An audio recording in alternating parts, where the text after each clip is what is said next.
Hey, what's up guys? Welcome back to another video. In today's video, we're going over an article that was recently produced called How DICE's Battlefield 2042 Map Rework Honors the Players. And in this article, they talk to a producer and the lead level designer.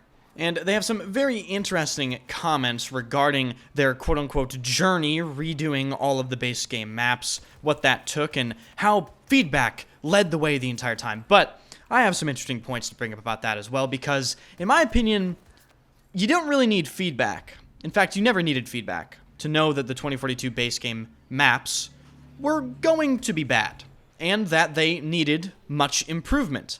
Now, I understand them needing feedback for maybe specific things, but in general, I think we all don't believe that they looked at those maps and said, yeah, those are pretty good, and then sent them on their merry way.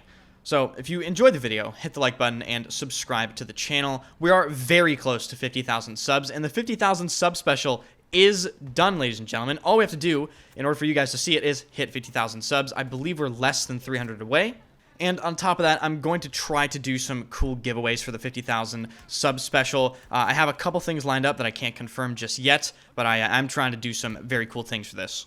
Moving on to the article, like I said in the beginning of this video, the article was entitled, How DICE's Battlefield 2042 Map Rework Honors the Players, and right off the bat, they start off this article with a controversial statement, in my opinion. Battlefield 2042's rocky launch has been well documented, but it continues to improve in the eyes of players and fans. Now, I take issue with it continues to improve in the eyes of players and fans, because I would know probably better than most people about how the players and fans perceive Battlefield 2042, and let me tell you something that I am certain of. In my comment section on YouTube, in every single video, there are people that comment things like, I wouldn't play 2042 if a gun was to my head, and I'm sure those people will be in the comment section of these videos as well. So I think, while a lot of people, yes, have acknowledged the game has gotten slightly better, I do believe that the majority of people that want to play Battlefield still are not playing it and would never play it and are actually just sitting on the sidelines playing other games. The article then continues with, quote, for the first time in franchise history, DICE has gone back to each of Battlefield 2042's launch maps and redesigned each of them based on a three-pronged approach, taking both developer, insight, and fan feedback into consideration along the way. I would like to take this opportunity to point out that it isn't a good thing that they had to go back and redo every single one of the launch maps. And as a whole, this article sort of confuses me because I don't understand why they consider this to be a honor the player sort of deal. They kind of just did what they absolutely had to do because the initial product was so below expectations. Moving on to a separate part of this article entitled Community Feedback Continues to Drive Battlefield 2042. This is where the producer Nika Bender and lead level designer Shashank Uchil, I apologize if I mispronounced that, gives some of their opinions and insights regarding player feedback and the maps and just their journey overall. Funnily enough, the people writing this article actually mention the fact that r/Battlefield 2042, which is the Battlefield 2042 subreddit, is, quote, extremely vocal about the changes they want to be implemented. And I would say extremely vocal is a bit of an understatement with that.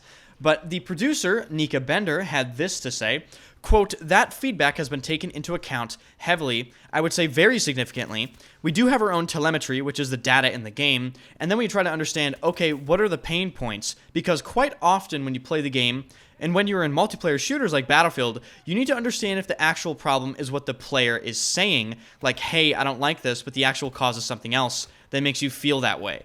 End quote. Now, I think this is actually quite a spot-on statement from the producer here.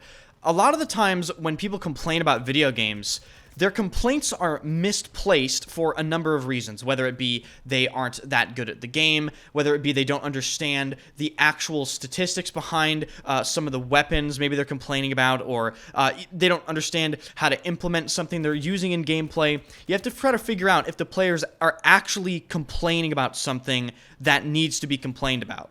But I do have to say, if you apply this to maps, I think maps are one of those things where it's not really difficult for people of all skill levels and all competency levels, I guess you could say. It's not really difficult for people to identify if a map is bad or not. but I understand in the specificity of it, like, oh, this area needs this specific change. This area needs to be reduced in cover. This area needs more cover. And that is where specific player feedback definitely comes in handy. Moving on to a short statement from the lead level designer, Shashank Uchil, he had this to say, quote, "If something has to be good for everybody, it's not good for anybody. If you play Breakthrough, it has no vehicles, and that is a pure infantry experience. We're okay with that. We're okay with saying some of the maps are good to be tilted towards infantry, and some maps like the Hourglass rework is still quite a big map," end quote. Uchil then goes on to say that essentially they wanted to rework the maps to, quote, "do right by the players."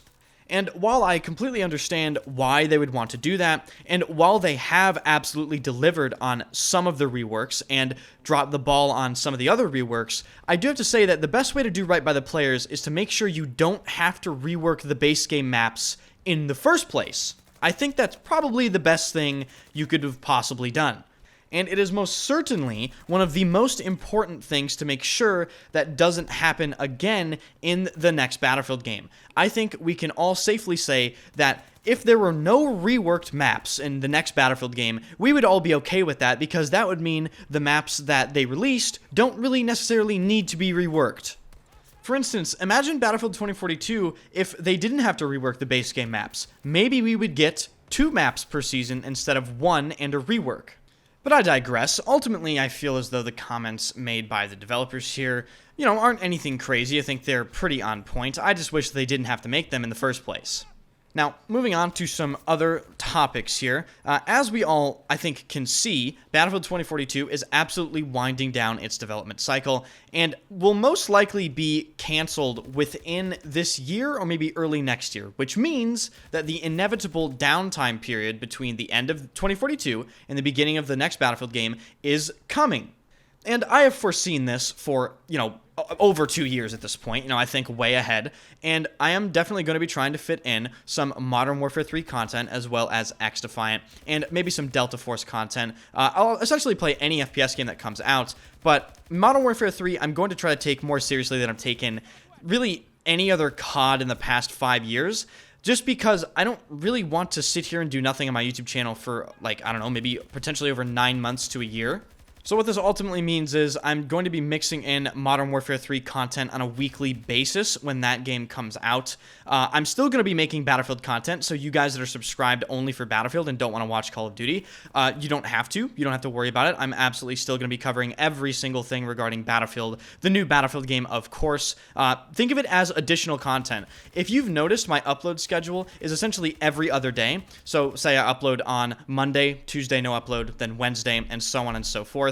I will try to fit in an additional upload maybe on, Monday, Tuesday, Wednesday, Thursday, Friday, maybe 5 or 6 times a week now. And I think that will ultimately be good for everyone, especially the people that are interested in Modern Warfare 3, but maybe watch other channels and maybe would hope that I make videos on COD. So just a little channel update there. Thank you guys so much for hanging out. If you enjoyed the video, hit the like button and, of course, subscribe to the channel. I stream every single day at twitch.tv/enders, and I'm going to see you guys later.